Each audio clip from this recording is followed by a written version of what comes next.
Pemirsa, hingga saat ini harga aset kripto terus merosot. Hal ini disebabkan oleh masalah bank sentral di banyak negara yang menaikkan suku bunga dan krisis yang terjadi akibat perang Rusia dan Ukraina yang juga belum diketahui kapan akan berhenti. Untuk mencari tahu bagaimana nasib aset kripto ini dan juga ada rencana rupiah digital, kita berbincang bersama Direktur Selios, Bima Yudhistira. Mas Bima, selamat pagi. Selamat pagi, Mas Leo. Ya, Mas Bima, ada yang mengatakan begini, bahwa Bank Indonesia berencana untuk menerbitkan rupiah digital sebagai tandingan bagi aset kripto yang menurut data ternyata katanya sampai tahun 2022 ini orang Indonesia ada di urutan pertama yang memilikinya bersama dengan Brazil. Kalau Anda lihat apakah memang itu tujuannya dan kalau itu dilakukan oleh Bank Indonesia seperti apa, Mas Bima? Ya, betul ya, bahwa jumlah aset kripto Indonesia salah satu yang tertinggi dan paling cepat di antara negara-negara di Asia Pasifik bahkan.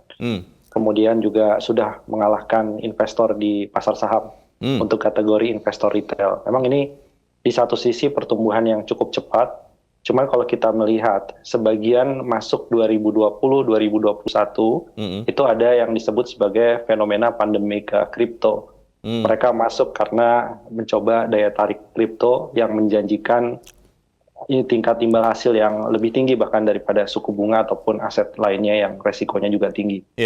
Kemudian kalau melihat yang dilakukan Bank Indonesia saat ini kan sedang ada uji coba, tapi di saat yang bersamaan memang masih menunggu dari rancangan undang-undang PPSK, ya, pengembangan dan penguatan sektor keuangan. Nah, problemnya adalah aset kripto ini di banyak negara didefinisikan sebagai komoditas, yang artinya dia tidak bisa untuk memperjualbelikan atau menggantikan mata uang. Mata uang yang sah tetap rupiah.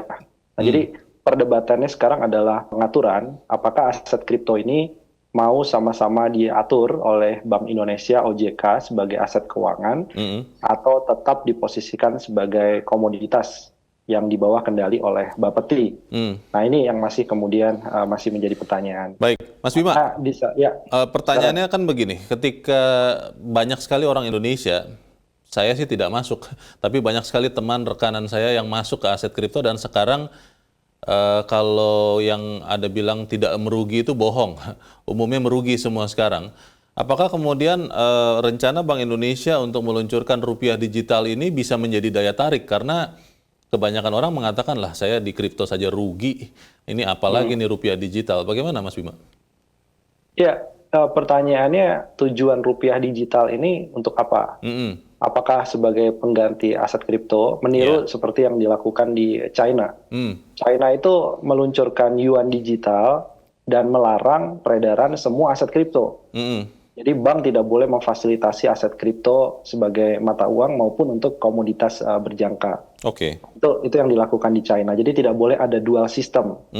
Itu yang dilakukan. Nah, kalau di Indonesia mungkin konteksnya apakah ke arah sana itu masih teka-teki. Tapi yang jelas kalau dilihat dari berbagai pemaparan Bank Indonesia sendiri, arahnya adalah lebih ke arah inklusi keuangan.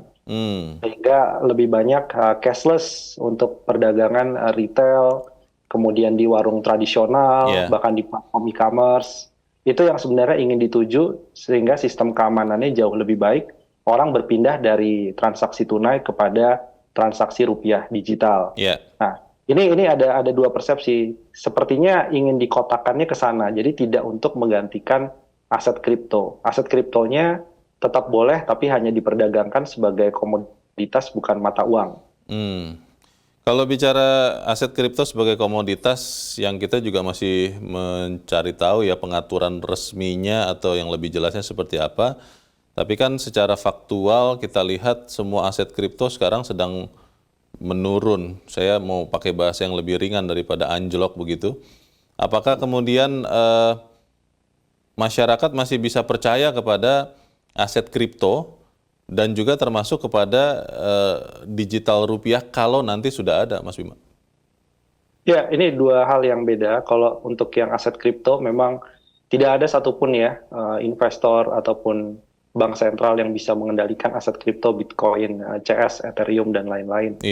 Apalagi kalau melihat sentimennya di pasar kemarin setelah ada kasus FTX, itu banyak yang rame-rame melepas kepemilikan aset kriptonya. Yeah. Nah, untuk yang rupiah digital, ini nanti tergantung. Satu, kalau rupiah digital hanya digunakan ya, misalnya untuk transaksi perbankan, mungkin pemakaiannya akan sangat minim.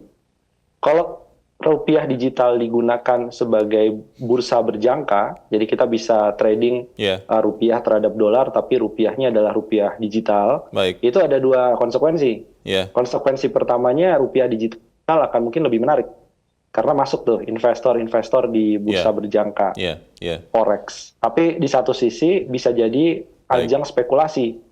Dan ini yang menjadi resiko dari CBDC atau rupiah digital ke depannya. Kalau begitu kita tunggu ya, berarti pengaturan lebih jelas seperti apa, termasuk undang-undang ya, karena kalau tidak ada undang-undang nanti ilegal semua nih pengaturan atau aktivitas transaksinya. Untuk saat ini kami berterima kasih kepada Direktur Selios Bima Yudhistira sudah mencerahkan kami. Terima kasih Mas Bima, selamat pagi.